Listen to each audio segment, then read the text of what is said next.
Tudo bem, meus alunos? Nós vamos hoje falarmos aí a respeito da teoria política de Platão. Nós já tratamos da filosofia do Platão relacionada com a República em outra videoaula. Nessas duas aulas agora que segue, essa e mais outra, nós vamos tratar da filosofia do Platão restrita ao elemento político, tá bom? Então, a primeira parte da aula do Platão, da filosofia política do Platão, nós vamos começar nesta aula. Vamos lá. Platão, então, ele foi inovador na filosofia política dele, numa época de fato, reformas faziam assim extremamente necessárias. As pessoas estavam ali aprendendo a desenvolver a polis, a administrar a polis, né? Nós tivemos Atenas bastante debilitada em razão da guerra do Peloponeso, a mesma guerra que o Sócrates já tinha lutado, né? Nós falamos sobre isso na videoaula do Sócrates, quando acabou vencida por Esparta. Então, ele foi o primeiro e talvez o último, né, a sustentar que o Estado deve ser governado não pelos mais ricos, né, mas por aqueles que tivessem efetivamente a capacidade, que no caso deveria ser os mais sábios, né?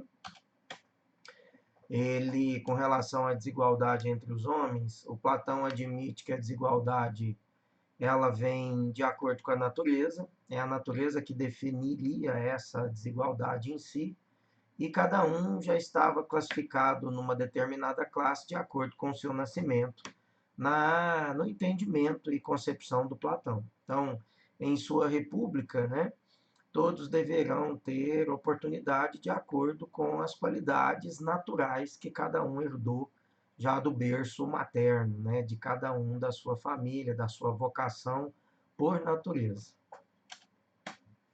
A forma de governo que o Platão defendia inicialmente, né, é concebida de maneira de um Estado absolutista e socializante. Portanto, ele defendia uma monarquia em que o filósofo fosse o governante, né? Não resulta o poder da união jurídica das vontades, mas deveria ser o filósofo aquele que deveria assumir a dianteira do governo, depois de passar por aqueles estágios de formação que nós já tratamos numa videoaula relacionada com o livro A República. Vamos só lembrar, a primeira etapa era o pentatlo e a arte, 10 anos em média de estudo. Quem fosse aprovado ia para a segunda etapa de formação, que seria a etapa matemática, 20 anos de estudo. E a terceira e última etapa filosófica, em que o indivíduo ficaria ali mais 20 anos estudando. Portanto, aquele que fosse aprovado nas 3 etapas de formação seria filósofo, e esse, consequentemente, é que deveria assumir a dianteira do poder, né? O rei filósofo, então, era defendido por Platão como aquele que deveria governar, exatamente em razão da sua concepção de inteligência, de formação, mas, sobretudo, por ser um sábio, por reunir ali a experiência de muitos anos estudando e lidando com o ser humano, o que era uma habilidade extremamente importante na concepção do Platão para alguém que fosse ocupar um cargo político, né? É exatamente por isso que o Platão não defendia o modelo republicano, pelo menos no início ele não defendia, porque a república vai pregar que qualquer um podia ser governante, basta que fosse eleito. E para o Platão, somente aquele que fosse filósofo, passando por uma etapa rigorosa de formação e aprovação, é que poderia assumir a dianteira do poder político, portanto, o rei filósofo, né? Então, a forma de governo que ele concebia como correta era absolutista e socializante. Não resulta o poder da união jurídica das vontades, né? Portanto, era algo que necessariamente o indivíduo deveria fazer por merecer através das etapas de formação e aprovação. O governante é como médico, segundo Platão, olha, qual decide em virtude de seu saber e não representa o saber dos indivíduos, aos quais medica, né? Esse modo de ver não confere o princípio de que o Estado tenha nascimento em um contrato social, assim como Rousseau vai defender, o Voltaire defendeu, Montesquieu defendeu, já no século XVIII, durante o Iluminismo. Para o Platão, não resultaria dessa modalidade e muito menos dessa concepção. As três formas aí de governo, distinguindo, né, para o Platão, as três formas eram monarquia, aristocracia, democracia. O Platão preferiu a aristocracia, isso a gente encontra lá no termo 415 da República, mas não afastou, né, outras formas de governo em épocas diferentes. Ele oscilou a opinião dele e no final da vida ele até defendia, via com relativo bons olhos o modelo republicano, o qual no início ele não aceitava, ele não concordava. Então, em leis, olha, ele já escreveu na velhice dele, dentro desse realismo político, passou a aceitar o regime misto, monarquia e democracia, ainda que não chegue a ser perfeito, mas ele aceitou que isso pudesse ser viável diante da realidade na qual ele já assistia, né? Ele destacava o regime de um homem só, né, que se subdivide em monarquia, onde o rei obedece à lei e à tradição e passando por todo aquele espaço, por todas aquelas etapas de formação que nós já dissemos no vídeo da República e voltei a falar há alguns segundos atrás a respeito dessa modalidade, passando pelas três etapas de formação, né? O Platão, então, ele vai dizer que a democracia como governo de muitos, né, ela não era tão recomendada em razão da fragilidade do ser humano, daquele que não se preparou como filósofo para assumir essa função, né? Neles, olha, opõem-se os mais diversos graus, a riqueza, a pobreza, a violência, a liberdade, a obediência às leis escritas ou a ausência de leis. Qual dentre eles, então, afigura-se como o melhor? Questiona o Platão, né?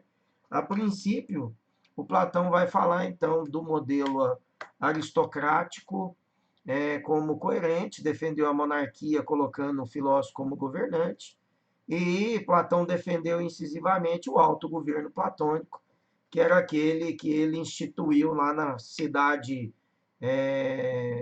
imaginária, na Politeia, né, que era a cidade imaginária ou ilusória que o Platão cria dentro do livro dele, A República. Então, ele vai falar do autogoverno como governo que se autogovernaria, né, o indivíduo que se autogovernaria. Então, ele separou em três classes sociais que corresponderiam diretamente aos três aspectos essenciais da alma humana, que nós já explicamos isso lá no vídeo a respeito da República, e eu volto a colocar aqui só para fazer uma retrospectiva e uma revisão para vocês, tá? Dividido em três, então, o bonequinho está aí, alma racional, alma irascível e alma concupiscível. A alma racional, representada pelo cérebro, pela cabeça, era pensante, né? A alma irascível, aquela onde nós encontramos o tórax, o coração, voltada para os sentimentos, né? Voltada para as relativas paixões, né, dos indivíduos. E a alma concupiscível, centrada aqui na região da genitália, que o Platão chamava de baixo ventre, chamada de alma concupiscível, voltada incisivamente para os desejos, né? Então, o Platão vai dizer como autogoverno exatamente o que? O equilíbrio em que a alma racional deveria governar a alma irascível e a alma concupiscível. Esse deveria ser o autogoverno e o equilíbrio exatamente para que o indivíduo não se perdesse. Lá no livro da República, em que eu falei sobre a visão tripartida da alma, eu falei também sobre a parelha de cavalos alados, e eu quero aqui lembrar para vocês do controle necessário da alma racional sobre as duas outras almas, irascível e concupiscível, para que se chegue no nosso objetivo, para que se chegue no foco, para que a gente não se despedace, né, no caminho e no tempo, por não conseguir chegar ao nosso desejo ou traçar o nosso caminho em virtude daquilo que foi planejado, daquilo que foi estabelecido ou pré-estabelecido, ou daquilo que naturalmente qualquer bom governante deve saber para qual caminho ele deve ir, né? É lógico que a gente encontra governantes por aí bem perdidos, né? Mas o Platão, já desde o século IV a.C., batia na tecla desse governo, desse autogoverno, em que a alma racional deveria governar as outras duas almas. O Platão, então, vai falar dos produtores, que era naquela etapa de formação, a primeira etapa do Pentatlo e da arte. Quem fosse reprovado formava os produtores, que era aquela, representava a alma apetitiva, a alma concupiscível, promovia ali a sobrevivência do corpo, seriam aqueles operários, os que trabalhavam com as produções primárias, os industriais. A segunda camada seria aquela que não conseguiu aprovação na segunda etapa matemática, formaria os guerreiros ou a classe de defesa, né? Representa essa alma irascível, responsável pela defesa do indivíduo, pelo suporte, pela sustentação, é responsável pela nossa coragem e também por moderar a nossa agressividade. E a terceira e última etapa dos magistrados ou dos governantes, né, representava a alma racional, que era aquela que deveria controlar as outras duas almas, essenciais para o mundo inteligível, que deveria necessariamente governar. Por além de reunir o conhecimento, reuniria também a experiência de longos acumulados na trajetória vivida, na trajetória política e na experiência de vida estabelecida entre nós, indivíduos que formamos as classes sociais, tá bom? É importante a gente lembrar dessa aula que foi dada lá, retoma a aula da videoaula a respeito da República, que lá nós temos uma explicação mais sucinta, menos corrida do que essa, em que nós estamos apenas fazendo uma revisão, já que o nosso objetivo aqui é tratar da questão política, né, do Platão. As classes sociais, os cidadãos, né, que constituem a cidade, estão naturalmente separados em classes. Platão vai dizer que cada um ocupava a função em razão da natureza. Então, se eu não consegui aprovação na primeira etapa e formei a classe dos produtores, era naturalmente a minha vocação. Eu tinha que me contentar e ficar feliz que aquela era a minha função. E eu deveria, então, me ocupar o melhor possível dela, já que a natureza provou que a minha função, que a classe que eu devo ocupar é a classe dos produtores. A segunda classe, que é a matemática, uma vez que eu não aprovei na etapa matemática, eu formei a classe dos guerreiros ou de defesa, eu deveria também me contentar, ficar feliz de saber que a natureza me destinou à classe de proteção, de segurança, porque essa seria, por natureza, a minha vaidade, a minha função, a minha honra deveria ser suprida nessa classe. E a terceira e última classe, né, a classe racional, formada pelos magistrados e governantes, em que o Platão vai demonstrar claramente que aquele que conseguiu a aprovação, né, que não conseguiu ser filósofo, seria propriamente os administradores, os que comporiam a administração junto com o filósofo, e que seriam os magistrados, aqueles responsáveis pela solução de conflitos, né, dentro dessa sociedade. Então, ele vai dizer, olha, que sois todos irmãos, os que fazeis parte do Estado, mas o Deus que nos criou fez entrar o ouro na composição de vós, outros que sois aptos para governar, né? Por isso mesmo os tais são mais preciosos, misturou prata na constituição dos guerreiros e o ferro e o cobre na dos lavradores, dos artífices e dos produtores. Então, é o termo ali que ele vai colocar, né, uma divisão, uma subdivisão relacionada inclusive com os metais preciosos. O problema da política, né, para o Platão, o primeiro e fundamental problema da política é que todos os homens acreditavam ter capacidade para exercê-la, mas isso não era nessa condição, né? O Platão vai dizer que somente os que passassem por todas as etapas e fossem aprovados, portanto, os reis, né, ou o rei filósofo é quem deveria governar. É um erro humano pensar que ele está apto a poder governar, né? Na verdade, as nossas limitações, as nossas vaidades, nosso vínculo com dinheiro, vínculo com poder, o vínculo com a honraria, isso tiraria o nosso foco e a nossa sabedoria plena para governar. Portanto, o filósofo era aquele destinado a assumir essa função.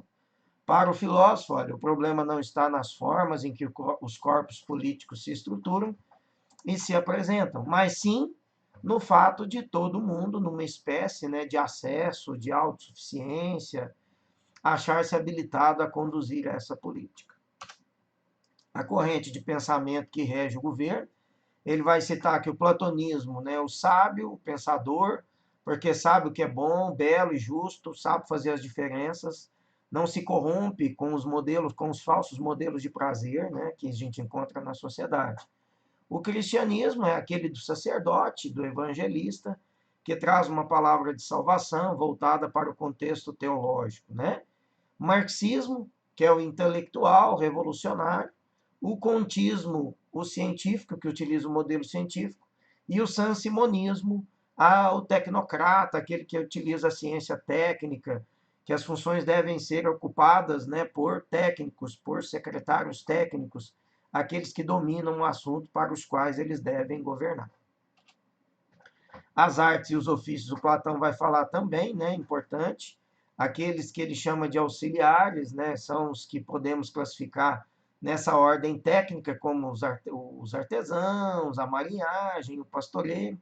A segunda, as artes produtoras, né, o poder, o plantio, a tecelagem, o comércio. E a terceira arte, o saber conduzir os homens, que eram aqueles que são dotados da habilidade racional, como nós já dissemos alguns slides atrás, né? Que seria a política propriamente dita, superior a todas as outras, porque é aquela que tem a habilidade de elaborar leis e de governar.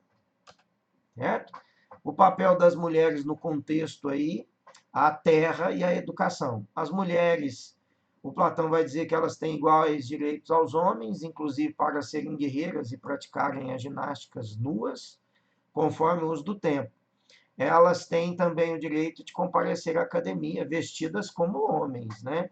Elas não podiam ir vestidas como mulheres e não podiam opinar, mas podiam participar das reuniões, podiam participar e ouvir os debates, apesar de não votar e de não poder opinar e nem serem candidatas, né?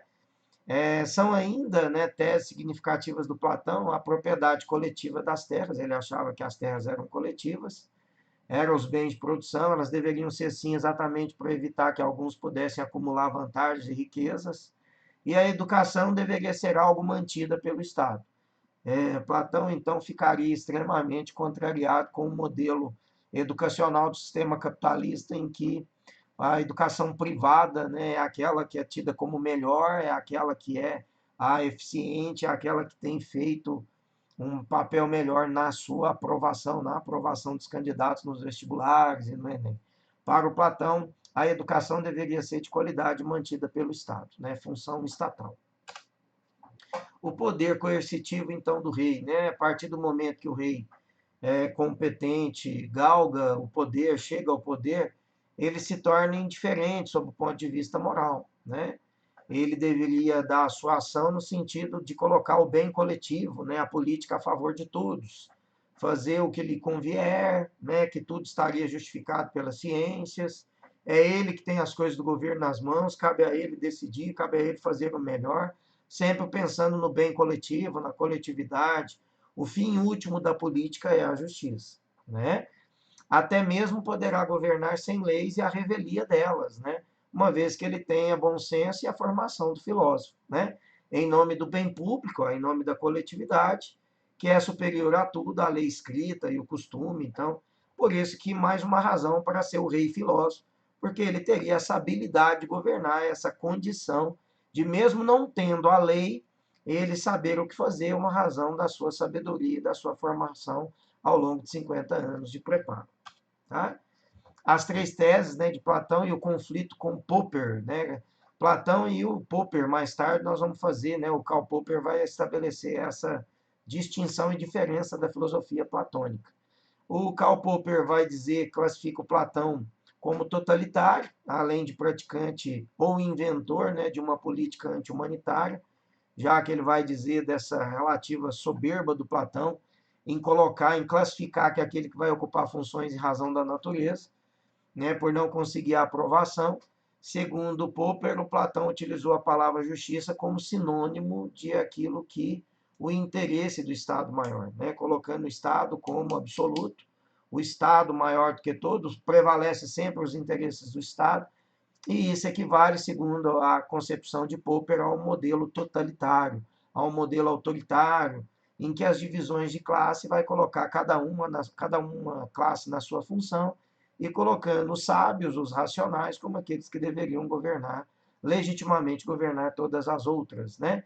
Governo, então, seria de uma classe só, o que na visão do Popper é um autoritarismo e, portanto, inviável para qualquer modelo em que a gente quer estabelecer igualdade, tá bom? Então, é a tese, é a crítica de Karl Popper em relação à tese política de Platão, certo? Popper, então, entende que o governo exercido pelo poder, né, de uma classe só, ela é injusto. Ele vai dizer que propõe, então, a substituição, né, a proposição platônica. Quem deve governar pela seguinte: quem que deve governar? Olha, como poderemos organizar instituições políticas de modo tal que maus e incompetentes governantes sejam impedidos de causar demasiado mal ou de demasiado dano à sociedade, né?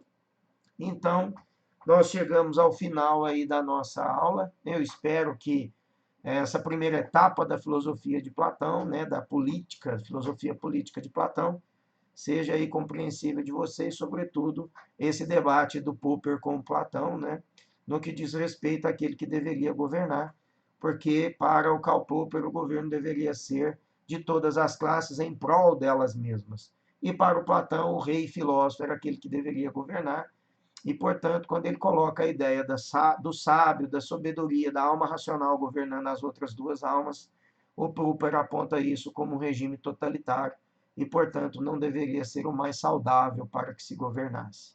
Tá certo, gente? Um grande abraço. Não perca a segunda aula, né, a respeito da segunda parte da filosofia de Platão, filosofia política de Platão. Um grande abraço.